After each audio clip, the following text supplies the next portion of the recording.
तो बहुत सारे लोग सोचते हैं कि हम लोग फॉरेन जाए तो फॉरेन जाके सबसे पहले कौन सी कंट्री में जाए, कौन से कंट्री में जाके अपना शुरुआत करें, पहला काम करें जहाँ पे उतना महंगाई भी ना हो, काम करने में इजी हो, सहूलियत हो, और वहाँ पे सारा चीज जो है लैंग्वेज में भी तो प्रोफिशिएंसी हो, और वर्क कल्चर काफी अच्छा है, अच्छा रहना चाहिए। तो ये सब चीजें जो है बहुत सारे फैक्टर्स और पॉइंट्स लोग एज अ सोचते हैं जब भी कोई फॉरेन कंट्री जाना होता है या कहीं पे काम करना होता है, या फर्स्ट टाइम जो लोग बाहर अब्रॉड यूरोप जा रहे हैं, तो उनके लिए तो ये बहुत एक इम्पोर्टेंट डिसीजन उनका लिए रहता है कि कौन सी कंट्री में जाए जहाँ पे सारा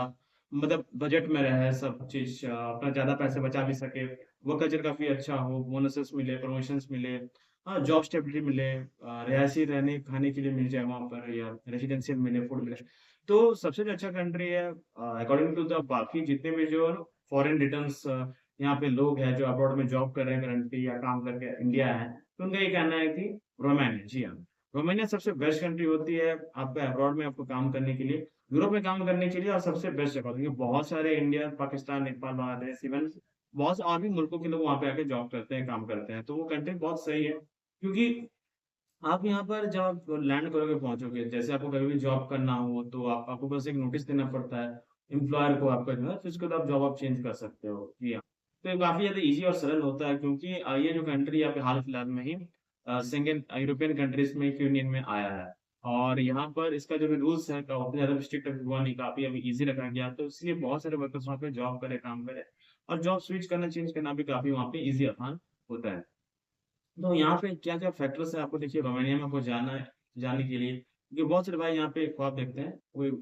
यूरोप कंट्रीज में अपना शुरुआत होंगी, तो सबसे बेस्ट तो मैं बोलूंगा आप रोमानिया जाए, रोमानिया से एंट्री ले, वहाँ से सारी चीजों को समझे, लैंग्वेज थोड़ा सा एक्सपीरियंस करें, फॉरेन का अनुभव बढ़ाए, उसके बाद फिर आप न्यूजीलैंड, स्विट्जरलैंड, लग्जमबर्ग जो है, बाकी और भी देश है, वहाँ पे जाके आप अपना काम कर सकते हो, बट ऐसे स्टार्टिंग में सबसे पहले आपको तो रोमानिया ही जाना चाहिए, तो मेरे सजेशन ये है, जी हाँ। तो अभी तो यहाँ पे अभी देखिए बहुत सारे सेक्टर है जहाँ पे आपको यहाँ पे वैकेंसीज बहुत अच्छी अच्छी आई हुई है, जैसे कि आपका हो गया टाइल फिटर, मेसन लेबर का हो गया, ठीक है। तो इस तरह का जॉब्स के लिए आपको बहुत फिजिकली फिट होना पड़ता है, और इसकी जो सैलरी जो होती है आपकी 900 यूरो से लेकर 1000 यूरो तक आपकी रहती है, डिपेंड करता है कि आपको कितना अनुभव है, आप वहाँ पे कौन से पोजिशन में आप जॉब को ज्वाइन कर रहे हैं, जी। तो आप देखिए, आप कोई भी कंट्री में आप जॉब्स के लिए आप सर्च करते हो, आप चेक करते हो, आप बहुत सारी यूरोपियन जॉब वेबसाइट पे, पोर्टल्स पे, तो वो कैसे मालूम पड़ता है कि आपको कौन सा जॉब आपके लिए सुटेबल है, तो ये आपको देखना पड़ता है कि आपका काम का अनुभव कितने साल से था, आपको क्या क्या चीजों में एक्सपीरियंस अनुभव है। जब आप उनके जॉब वेबसाइट्स को आप देखोगे तो वहाँ पे उनका रिक्वायरमेंट वहाँ पे मेंशन क्या रहता है, तो उसी के अकॉर्डिंग पे आपको आपको वो समझना है कि आपका कौन सा जॉब का ज्यादा सुटेबल है, तो वहीं पर ज्यादा आप सीवी आप भेजोगे तो आपको चांसेस ज्यादा होती है जॉब सिलेक्शन का। अगर आप ऐसे ही भी आप बहुत जगह सेंड करते रहोगे, अगर आपका जॉब के साथ तो सुटेबल ही नहीं है, वहाँ का रिक्वायरमेंट को, वहाँ का एम्प्लॉयर को जो चाहिए वो आपके सीवी पे नहीं मिल रहा, तो फिर आपका जॉब उसमें नहीं लगता है, तो प्रॉब्लम होता है। तो ये सब सारी चीज हम लोग चेक एंड रिव्यू इसमें किया जाता है, जी हाँ। तो अभी आपको जो फॉरेन कंट्रीज में आपको जॉब हासिल करना है, वहाँ पे आपको अप्लाई करना है, आपको वहाँ के एम्प्लॉयर से कांटेक्ट होना है, आपको इंटरव्यू उनको देना है, तो ये सब कैसे होगा, ये सब होता है आपको एक प्रॉपर सीवी एंड लेटर से। अगर आपके पास एक professionally created CV and later नहीं है, इन्फोग्राफिक फॉर्मेट नहीं है, तो आपको काफी ज्यादा इसमें प्रॉब्लम होगा आपका सीवी को सिलेक्ट होने के लिए। तो इसके लिए हमारा प्लेटफॉर्म है वीडियो रेज्यूमे, मात्र 399 पे अगर आज आप इनरोल करते हो तो सीवी के साथ आपको एक लेटर भी फ्री मिलता है। यहाँ पे सारा जो पॉइंटर्स है सीवी को, सब चीज को हम लोग गो थ्रू करते हैं, क्या क्या चीजें हैं, क्या क्या ड्रॉबैक उसके कलर्स है, किस प्रोफाइल आप बैकग्राउंड से आते हो, उसी के अकॉर्डिंग सीवी हम मॉडिफाई होगा। तो सबसे पहले आपकी सीवी को हम लोग करते हैं एटीएस फ्रेंडली, यानी कि सीवी का जो एटीएस स्कोर होता है 90 प्लस, जो कि सॉफ्टवेयर से किया जाता है, वो 90 प्लस हो जाने के बाद क्या होता है कि आपकी सीवी उनके सिस्टम तक पहुंच जाती है, ताकि आपकी सीवी को वो लोग देख सके, उन लोगों का आपके जो डिटेल्स है उन तक पहुंचे। सेकंड जो होता है वो सीवी को हम लोग कहते हैं एसईओ फ्रेंडली। एसईओ फ्रेंडली ये होता है कि आप जिस पर्टिकुलर जॉब से अप्लाई करो, जो आपका वर्क एक्सपीरियंस है, तो उस तरह के कीवर्ड्स उसमें ऐड करते हैं, ताकि जब भी कोई रिक्रूटर एचआर सर्च करे आपके स्पेसिफिक स्किल्स को, क्वालिफिकेशन को, रिक्वायरमेंट को, जो उनका वैकेंट पोजीशन है, जो उनका एमटी पोजीशन है, तो वहाँ पे आपका सीवी वो सिलेक्ट हो जाए उस तरह का जॉब्स के लिए। थर्ड जो होता है आपके सीवी को हम लोग करते हैं इन्फोग्राफिक टेस्ट फॉर्मेट डिजाइन देते हैं। तो ये डिजाइन देना इसलिए जरूरी है क्योंकि हर तरह का प्रोफाइल बैकग्राउंड के लिए फॉर्मेट जो होता है सीवी का वो बिल्कुल डिफरेंट रहता है।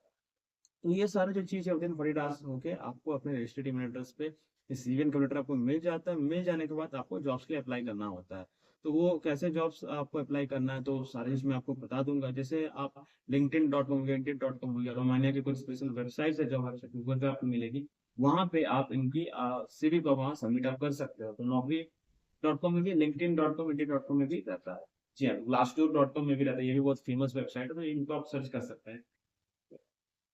अगर आप वहाँ पे ओवर टाइम आप करते हो आप रोमानिया में, तो उसके लिए आपको बोनस भी मिलता है, ठीक है। आपकी सैलरी में भी इंक्रीमेंट हो जाती है आपका, और एजुकेशन जो बहुत मिनिमम वहाँ पे रिक्वायरमेंट होता है, तो हाईली एजुकेटेड होना बहुत जरूरी नहीं है। और आपको इंग्लिश आना चाहिए बेसिक आपको, बिगिनर लेवल पे। तो वहाँ पे क्या है कि रोमानिया भी जो है, जो अभी यूरोपियन यूनियन में जो शामिल हुआ है, तो देखिए यूरोपियन यूनियन में जो भी कंट्री शामिल होता है, उस वो कंट्री को ये रहता है कि जिम्मेदारी रहता है, या बहुत ज़्यादा ग्रो कर रहा होता है, डेवलप कर रहा होता है, इकोनॉमी काफी ज़्यादा हाई जा रहा है, जीडीपी रहा होता है। तो ये सब जो चीज़ें हैं ना, कोई यूरोपियन कंट्रीज में सब होना जरूरी होता है। तो इस कारण से क्या होता है कि उनको वर्कर्स का रिक्वायरमेंट होता है फॉरेन कंट्रीज से, बाहर के देशों से। और एक ट्रेंड क्या है कि यूरोपियन जो इतनी कंट्रीज होती है, वहाँ पे जो उनका वर्किंग जो एज होता है, मोस्टली जो है रिटायरिंग एज रहता है। वहाँ पे काम करने का जो एज वाले जो युवा रहते हैं वो बहुत कम रहता है, ऑलरेडी या जॉब कर रहे होते हैं या दूसरे देश में जाके वो लोग काम कर रहे होते हैं। क्योंकि यूरोप में एक चीज है कि लोग माइग्रेट करते रहते हैं, इस देश से उस देश, इस देश से उस देश जा सकते हैं, क्योंकि उनका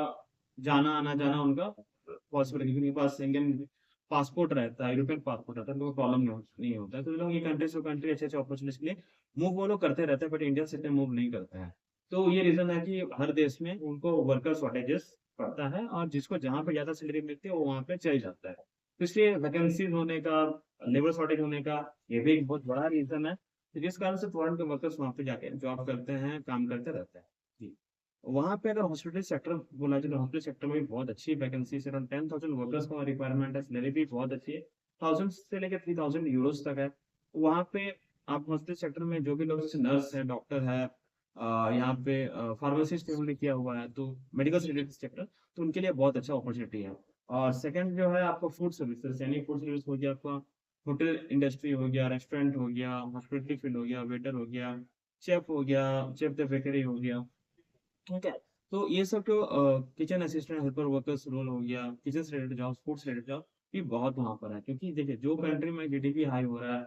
टूरिज्म इतना बढ़ रहा है टूरिज्म सेक्टर में, तो ऑब्वियसली टूरिज्म बढ़ रहा है तो होटल्स भी बढ़ेंगे, होटल बढ़ रहे हैं तो घर भी बनेंगे, रियल एस्टेट जो है, कंस्ट्रक्शन वर्कर का भी रिक्वायरमेंट बढ़ेगा, होटल्स पे सेफ का भी, वर्कर का भी रिक्वायरमेंट बढ़ेगा। तो सारा चीज इंटरकनेक्टेड है ये। और यहाँ पर आपका जो यंग पीपल है वहाँ पे बहुत कम है, जब मैंने बताया। और वहाँ की सरकार ने क्या किया, ज्यादा अभी लोगों को वहाँ पे अट्रैक्ट करने के लिए, ज्यादा वर्कर्स को बुलाने के लिए उन्होंने सैलरी भी वहाँ 30% हाई किया, जो कि बहुत अच्छी बात है, रोमानिया ने भी किया। ठीक है। तो यहाँ पे बाकी और भी जॉब्स, जैसे यहाँ पे डिलीवरी बॉय हो गया, डिलीवरी बॉय का जो जॉब इलेक्ट्रिक साइकिल से उनको मिलता है, तो आपके लिए उतना मेहनत तक तो होगा नहीं, इलेक्ट्रिक व्हीकल से आप डिलीवरी आप कर सकते हैं। जी। फिर वहाँ पर